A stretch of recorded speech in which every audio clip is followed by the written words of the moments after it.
السلام علیکم ورحمت الله وبرکاتو. د عربي ژبې زده کړې مینوالو تاسو ټولو ته سلام. خدای دې وکړي چې ټول به روغ جوړ یاستئ.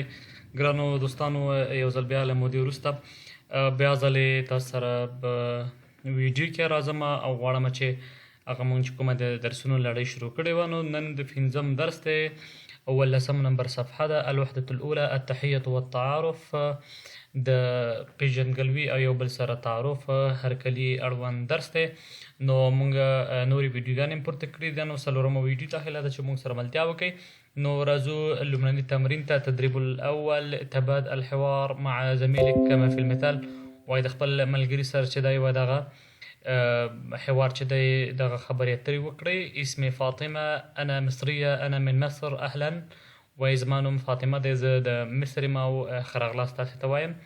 نو دغه مونږ د مصر مثال ورکو. نو دلته به راسو بدې مثال ته. انا محمود، انا مصر، انا من ترکي، انا تركي، انا من تركيا، اهلا وسهلا. خدیجه سوریه، د دې جنسیت چې د سوریه ده او د سوریه هیواد دی. اسمي فاطمه، انا سوريه، انا من سوريا، اهلا وسهلا. نو وایي چې تاسې ته ښه راغلاست. باکستان، علي، اسمي علي، أنا باكستاني، أنا من باكستان، أهلا وسهلا. أحمد، دا چې دی مصری دی، نو د مصر دی. اسمي أحمد، أنا مصري وأنا من مصر، أهلا وسهلا.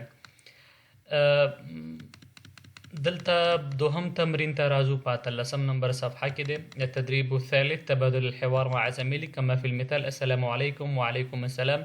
كيف حالك؟ بخير والحمد لله. ما جنسيتك؟ أنا باكستاني، أهلا وسهلا. در دوه کسانو ترمنځ سلام کلام دی. نو لومړی یو نفر اولنی کس ورته وایي السلام علیکم. وعلیکم السلام. په جواب کې کیف حالک، ته څنګه یې؟ دا ورته وایي چې بخیر، زه ښه یم، والحمد لله، او د الله شکر ادا کوم یا د الله ثنا وایم. ما جنسیتک، ستا جنسیت څه شی دی؟ انا باکستاني، زه پاکستانی یم، اهلا وسهلا. نو دلته راځو. دلته تاسې تصویر کې چې دی ترکیه ګورئ. نو السلام علیکم. وعلیکم السلام ورحمة الله وبرکاته. کیف حالک؟ انا بخیر والحمد لله. ما جنسیتک؟ انا باکستانیه، اهلا. انا ترکیه، اهلا وسهلا. دلته د سوریه هیواد یو نفر دی. السلام علیکم. وعلیکم السلام ورحمة الله وبرکاته.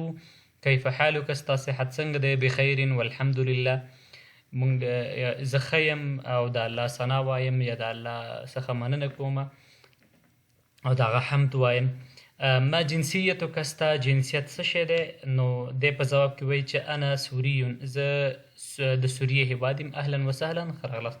دغه شان دا مصری ده، مؤنث ده، ښځینه ده، او دا نارینه دی چې مذکر ترکیه دا د ترکیې هیواد دی. نو دا به تاسې ځان سره خپله ووایئ او حل بیا کوئ. نو ګرانو دوستانو، څلورم نمبر تمرین ته راځو. التدریب الرابع تبادل الحوار مع زميلك كما في المثال. وایي له خپل ملګري سره وایي دغه خبرې اترې وکړئ په کوم چې په مثال کې دي. نو لومړنی مثال ته راځو. وایي ما اسمک؟ اسمي بدر. من أين أنت؟ ته د کوم ځای؟ أنا من ترکیه. هل أنت تركي؟ نعم أنا تركي، أهلا وسهلا. که زه اوس وایم زما نوم محمد دی، زه د افغانستان یم. ما اسمک؟ اسمي محمد. من أين أنت؟ أنا من أفغانستان. هل أنت أفغاني؟ نعم أنا أفغاني، أهلا وسهلا. دلته نو راځو د پاکستان د دغه مثال ورکو. د پاکستاني او د ترکي ترمنځ خبرې اترې دي. ما اسمک؟ اسمي اقبال. ستا نوم څه دی؟ زما نوم اقبال دی. من أين أنت؟ ته د کوم ځای؟ انا من باکستان. هل انت باکستانی؟ آیا ته پاکستانی؟ نعم انا باکستانی، اهلا وسهلا، مطلب ښه راغلاست، هرکلی. دلته نو 5م نمبر حوار دی یا 5م نمبر البته تمرین دی. تدریب چې دی تمرین ته ویل کېږي. تبادل سؤال والجواب مع زملائک. وایي د خپلو ملګرو سره. زمیل یو ته وایي، زملائک چې دی جمع ته وایي نو ملګرو ته وایي. و اسمي محمد. ما اسمک؟ اسمي ما اسمک. نو خپل ملګرو دوستانو سره دا حوار دی. انا من ترکیه. من أين أنت؟ مثال زه د ترکیې یم، ته د کوم ځای؟ نو دا ډېر اسان او واضح مثالونه تاسې کولی شئ چې ځان سره یې حل کړئ.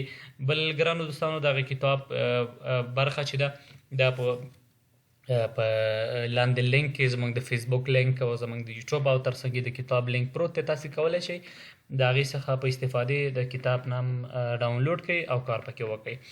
نو دلته راځو ګرانو دوستانو د دغې اتم درس بلې برخې ته. تدریب الاول القراءة وی لوستل دي. انا مطلب زه، انت ته، انتې دا د یو ښځینه لپاره، هو د یو نارینه کس لپاره، او هي د ښځینه کس لپاره چې مطلب هغه او هغې. طالب چې دی دلته زده کوونکي ته ویل کېږي.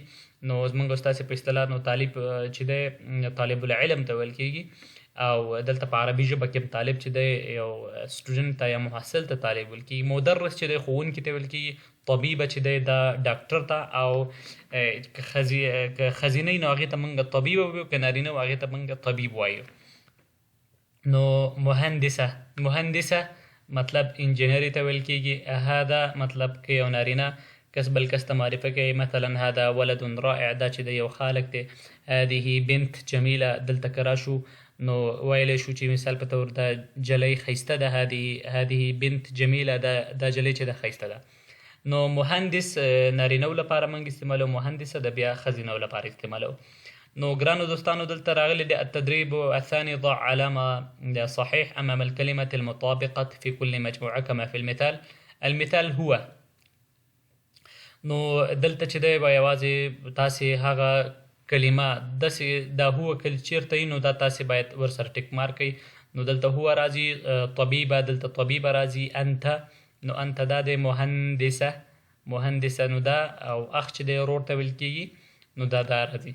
نو کوم کلمه چې تاسې په دغه برخه کې لومړی دویم دریم عادت کې وینئ نو دلته به یې ټیک مارک کړئ. نو تاسې کولی شئ دغه پی ډي اف کتاب ځان سره فرینډ کړئ.